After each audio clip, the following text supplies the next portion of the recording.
Now to Afghanistan and our exclusive look behind Taliban lines. The U.S. has been fighting there since the 9/11 attacks by al-Qaeda. They were hosted in Afghanistan by the Taliban, a movement of radical, militant Islamic extremists that ruled with a harsh interpretation of Islam. A U.S.-led coalition ousted them in 2001. But the Taliban quickly formed into an insurgent group, fighting the American military and democratic Afghan government that replaced them. Now, 18 years later, fighting there rages more violently than ever, and some are drawing attention to the tactics used in the fight against the Taliban.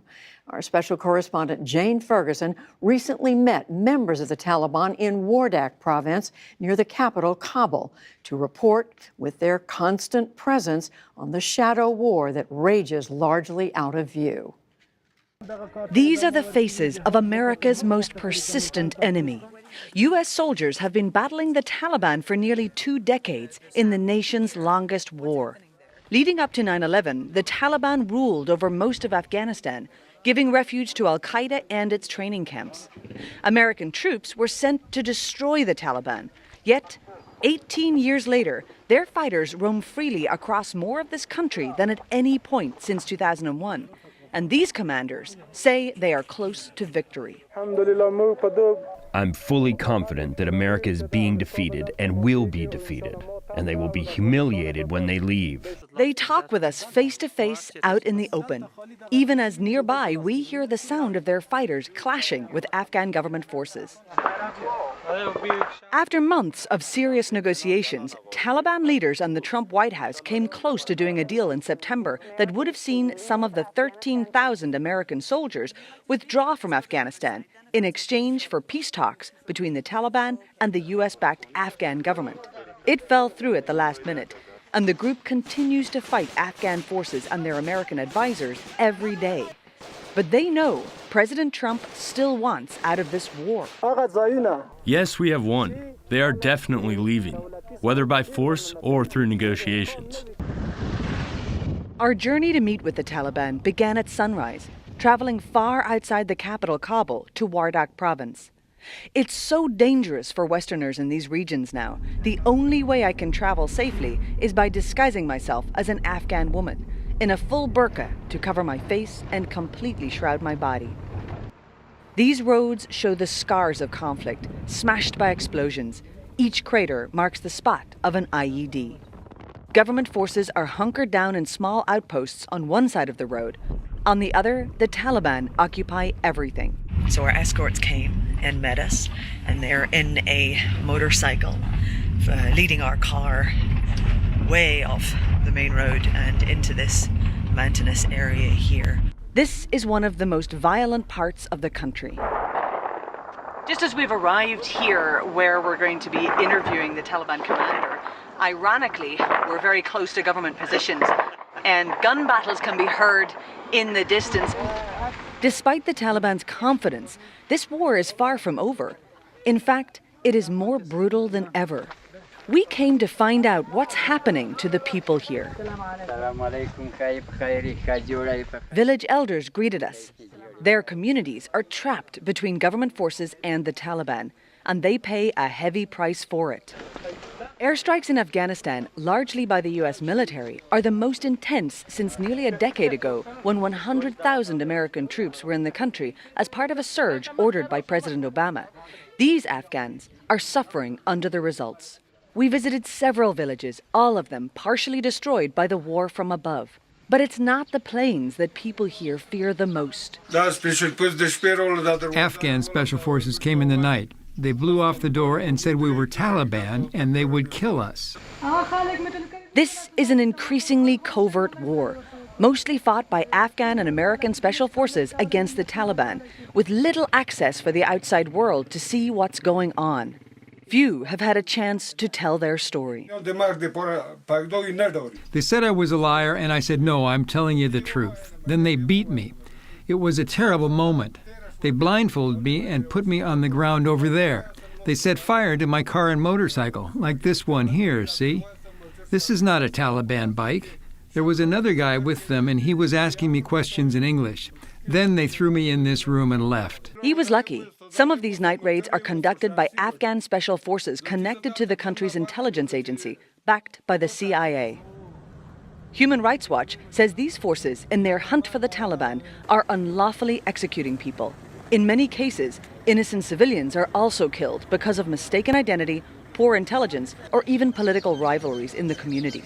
In a report released last month, the US-based organization says these troops include Afghan strike forces who have been responsible for extrajudicial executions and enforced disappearances, indiscriminate airstrikes, attacks on medical facilities, and other violations of international humanitarian law or the laws of war. They largely have been recruited, trained, equipped, and overseen by the CIA. They often have U.S. Special Forces personnel deployed alongside them during kill or capture operations. Because these forces come under intelligence rather than the military, getting answers on alleged abuses is difficult. CIA are absolutely unaccountable. You or I can't go and see them. Afghans can't go and see them. Kate Clark runs the Afghan Analyst Network, which monitors the war here closely. So in terms of accountability, they are unaccountable in this country. And considering the fact that they seem to be breaking the Geneva Conventions on a regular basis, that is really concerning. And it's not just journalists saying that or Afghan families, it's also the UN. The CIA-linked Afghan special forces are often referred to as strike forces. They are technically part of the country's National Defense and Security Forces, called NDSF, but their chain of command is not clear. Even Afghan government officials appear to know very little about them. How many are there? Who funds them? Who are they?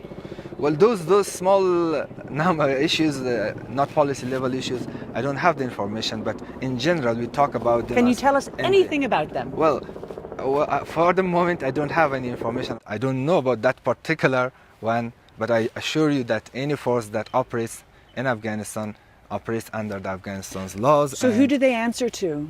Well, if they work for NDSF, they work for NDSF. I'm talking about the special forces linked to your intelligence services. Who is their boss?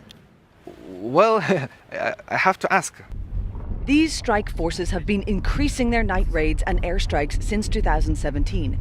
And places like Wardak province, a Taliban stronghold, are on the front line of this war. As America, the Afghan government, and the Taliban all scramble for stronger positions in any future peace negotiations, violence has intensified, making Afghanistan the deadliest conflict on earth right now, according to the UN, with civilian casualties in record numbers, caught between the US-backed Afghan military and the Taliban. On the ground, our Taliban escorts are fearful of attracting attention from above. They're telling us now that we need to keep moving. We can't spend too long in any village or any house because these areas are being constantly surveyed by drones, and any kind of gathering of people for any period of time could attract an airstrike. In the next village, even more gun battles can be heard in the distance. Shir Hassan came out to speak with us. He can barely get the words out.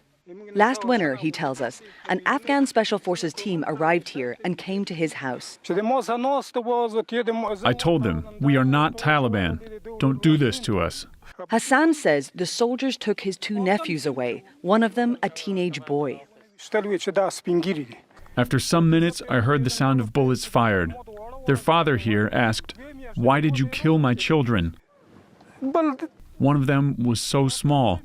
Another neighbor, an elderly man, was also executed, we are told. One American was standing here at the door. I saw him myself. I don't know if the Americans shot them or the others did. There were a lot of them. When the shooting happened, my brother shouted, "They killed my little children." Hassan says, although the Taliban control these areas, no one from the village is a member of the insurgency. And when he went to the local governor to complain, he was told the killings were a mistake and nothing could be done. The CIA responded to a request for comment by the NewsHour on alleged abuses, stating, "We neither condone nor would knowingly participate in illegal activities, and we continually work with our foreign partners to promote adherence to the law." The U.S. government routinely reviews such serious allegations to determine their validity.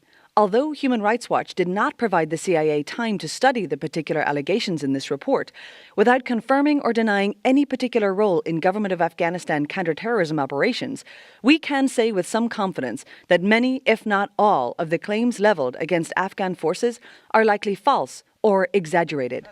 January to July of this year marked the first time in this long conflict that U.S. and Afghan government forces have killed and injured more civilians than the Taliban, according to the UN. Yet, because of their brutal tactics, the Taliban are still killing and maiming thousands, like in this September attack in Kabul, when a Taliban member detonated a car bomb, killing both an American and a Romanian soldier and 8 Afghan civilians in the street. We challenged their commander on this. Why does the Taliban target areas where civilians are in the neighborhood? The martyrs try to hit their targets and not harm civilians, but it happens. There's a clear order from our senior leaders not to harm any civilians. The people living in these villages have nothing but mud walls between them and the war outside. Reduced to labels like Taliban supporters or pro-government, those in Afghanistan's hidden battlegrounds fight their own personal battles to survive every day, sometimes against anonymous, shadowy killers. America's longest war is theirs too. For the PBS NewsHour, I'm Jane Ferguson in Wardak, Afghanistan.